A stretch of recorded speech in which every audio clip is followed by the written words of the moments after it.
So I was just over at Sussex Family TV. I think the guy's name is Brian, and he's the only one because I checked around. I didn't see this anywhere else.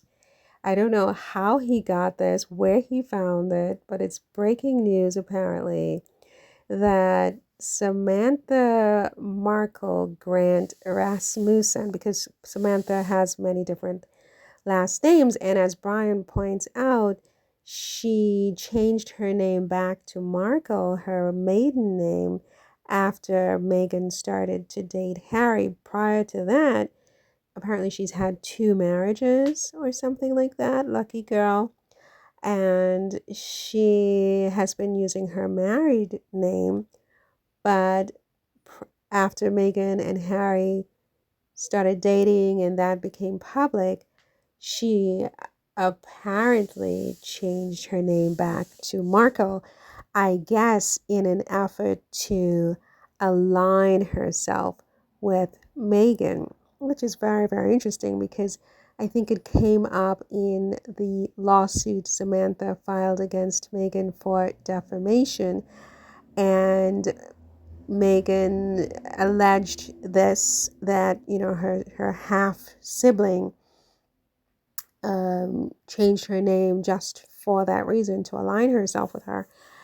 And it is, I believe the judge sided with Meghan on that and took Meghan's, position that the name change occurred because Samantha wanted to be more aligned with Meghan. That all said, we all know, we all remember how unrelenting this woman has been against Meghan for years now, since Meghan was still in the UK. In fact, I would argue that a huge part of the reason that Meghan actually left England was this was like the final straw. This was the cherry on top, was her family, her father, her sister, and her brother, and the unrelenting and embarrassing attacks that were being sort of pelted her way on top of everything else she was dealing with behind the scenes.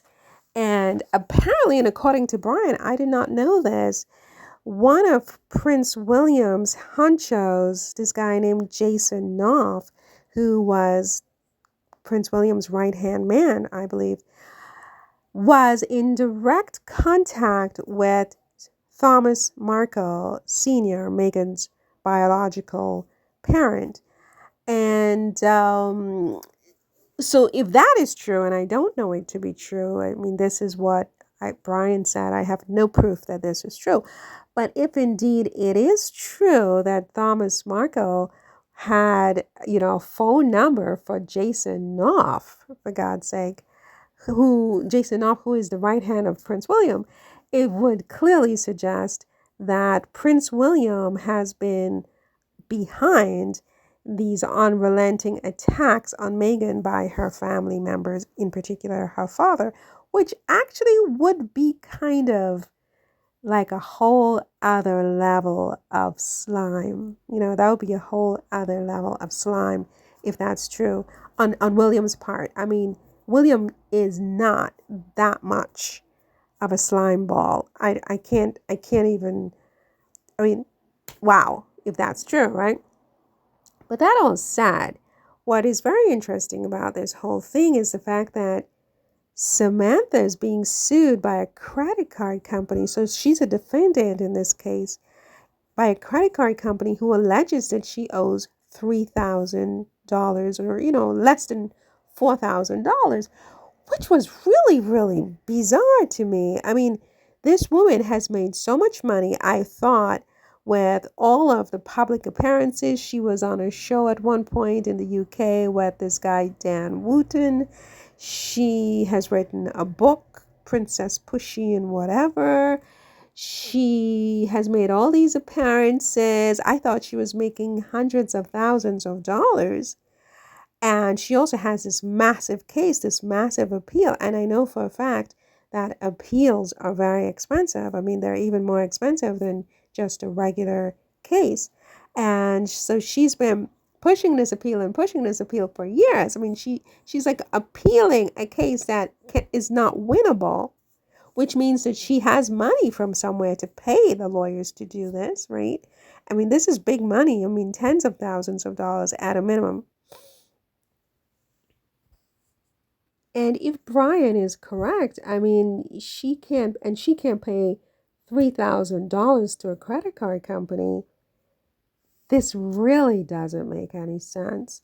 How is she affording the appeal? And this is a point that Brian makes, and I agree. I second his motion here. Is how are you affording an appeal that costs you at least $100,000? At least the case, the appeal altogether, that's at least $100,000, and you can't pay $3,000 to a credit card company. This doesn't make sense. So it's either she is refuting the charges, like there's some kind of disagreement as to whether she owes this money to the credit card company, which, just pay the damn money if you just avoid all this public whatever, or she cannot pay the amount because she doesn't have the money, which then raises the question, who the heck is paying for her appeal?